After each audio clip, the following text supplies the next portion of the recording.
আপনি আওয়ামী লীগ নামে আসেন, আমরা আওয়ামী লীগ প্রতিহত করব। আপনি শেখ হাসিনার নামে আসেন, আমরা শেখ হাসিনাকে প্রতিহত করব। আপনি দিল্লির নামে আসেন, আমরা দিল্লিকে প্রতিহত করব। দিল্লিকে পরাজিত করার ইতিহাস বাংলাদেশের শাসকদের আছে, তাই শুধু আওয়ামী লীগ আর হাসিনা না, দিল্লিকে বুঝতে হবে। ত্রয়োদশ এবং চতুর্দশ শতাব্দী থেকে শিক্ষা নেন। আমার লাল সবুজের পতাকার দিকে যদি শকুনের মতো করে তাকান, আমরা লাখে লাখে কোটিতে কোটিতে প্রান্তে প্রান্তে আবু সাইদ হয়ে ফিরে আসবো এবং আপনাদেরকে রুখে দেব।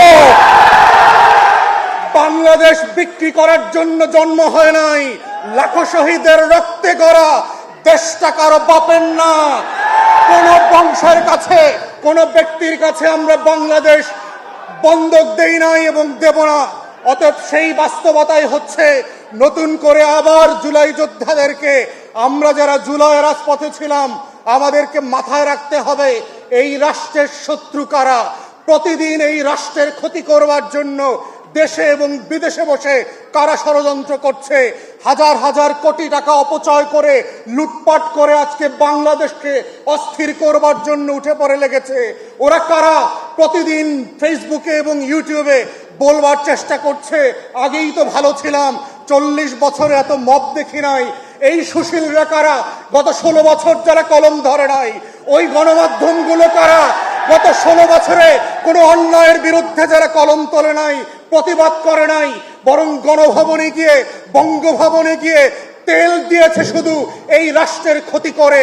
তাদের কলমে সেদিন কালি ছিল না, আজকে কলমে এত কালি কোথায় আসছে? এগুলো আপনার কলমের কালি না, এগুলো আবু সাইদদের রক্তে গড়া বাংলাদেশের রক্তাক্ত কালি। এই কালির সাথে বেঈমানি আমরা আগেও মেনে নেই নাই, পরেও মেনে নেব না ইনশাআল্লাহ।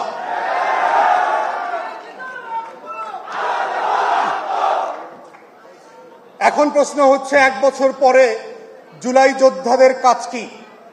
আজকে কি প্রায়োরিটি আমার রক্ত দেয়া, না রক্তে পাওয়া বাংলাদেশটাকে নতুন করে গঠন করা? আজকের প্রায়োরিটিটা কি? দেখেন, এক্সাম্পল দেয় ইতিহাস থেকে। দ্বিতীয় বিশ্বযুদ্ধের পরে যাদের নেতৃত্বে ব্রিটেন এবং ইউরোপ এবং ওয়েস্টার্ন ফোর্সেস যুদ্ধে জিতল, সেই western Churchill, British prime minister, যুদ্ধের পরের যে নির্বাচন ছিল সেই নির্বাচনে 45 সালে তিনি হেরে গেলেন। তাহলে যার নেতৃত্বে যুদ্ধ হলো, যার নেতৃত্বে দেশ জিতল, সেই লোক এবং সেই দলটা পরবর্তী নির্বাচনে কেন হেরে গেলেন? 45 সালে ব্রিটিশ হিস্ট্রিতে Labour party for the first time landslide victory নিয়ে ক্ষমতায় এসছে। কি কারণ ছিল? তাহলে যুদ্ধে বিজয় হওয়া একটা জিনিস, আর বিজিত রাষ্ট্রকে গঠন করবার লড়াইটা হচ্ছে আর একটা জায়গা।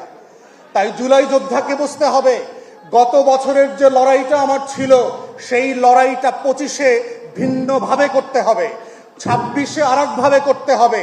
এবং এই লড়াইটা করতে করতে কিভাবে নতুন বাংলাদেশকে গড়তে হবে, সেই জায়গাটা আজকে জুলাই যোদ্ধাদেরকে বুঝতে হবে। কারণ যেই যুদ্ধটা গত বছর ছিল হাসিনার বিরুদ্ধে, আওয়ামী লীগের বিরুদ্ধে, ভারতের বিরুদ্ধে, সেই যুদ্ধটা আজকে তৈরি হয়েছে আমাদের বাংলাদেশকে নতুন করে গড়বার জন্য। যেইটাকে আমরা বলছি নতুন রাজনৈতিক বন্দোবস্ত, যেইটাকে আমরা বাংলাদেশ 2 বলছি, যেইটাকে বলছি দায় ও দরদের ভিত্তিতে এই দেশটাকে নতুন করে সাজানোর কথা। তাহলে সেই নতুন বাগানটা কিরকম হবে, কিভাবে হবে, সেই বাংলাদেশ 2টা দেখতে কিরকম হবে, সেই স্বপ্নটা আমাদের তরুণদেরকে, আমাদের জুলাই যোদ্ধাদেরকে বুঝতে হবে এবং আত্মস্থ করতে হবে।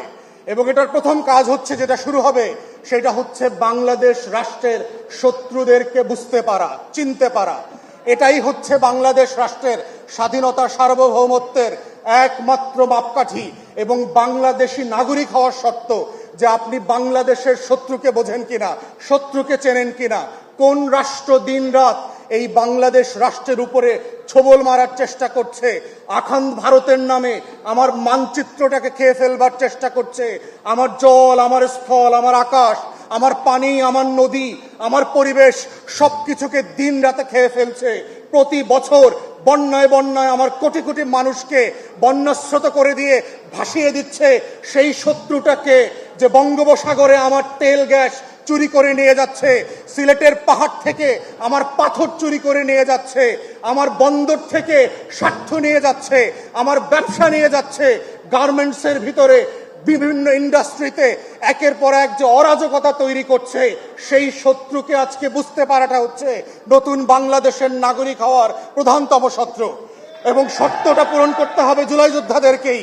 এবং শুধু ভারত না, ভারতের দালাল শত্রুদেরকে বুঝতে হবে কারা কারা প্রত্যেক দিন ভারতের হয়ে বাংলাদেশে আমাকে আপনাকে বিভ্রান্ত করে, ভারতের পক্ষে কথা বলে, ভারতের বুদ্ধিজীবিতা করে, দিল্লির গোলামি শিখায়, দিল্লির চোখ দিয়ে বাংলাদেশকে দেখা এবং দুনিয়াকে দেখতে শেখায়।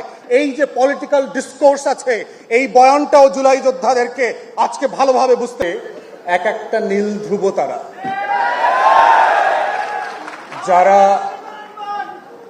যারা গত বছর এবং গত 16-17 বছর ধরে বাংলাদেশটাকে দিনে রাতে দিল্লির কাছে বিক্রি করে দিয়েছে, তাদের বিরুদ্ধে যারা লড়াই করবার জন্য আসমান থেকে আবাবিলের মতো লাখে লাখে নাজিল হয়েছিল, আবু সাইদের মতো বুক পেতে দিয়েছিল, মুগ্ধের মতো পানি বিতরণ করতে করতে বলেছিল, যে নামই আপনি আসেন, কোন শকুনের চোখকে বাংলাদেশ মেনে নেবে না।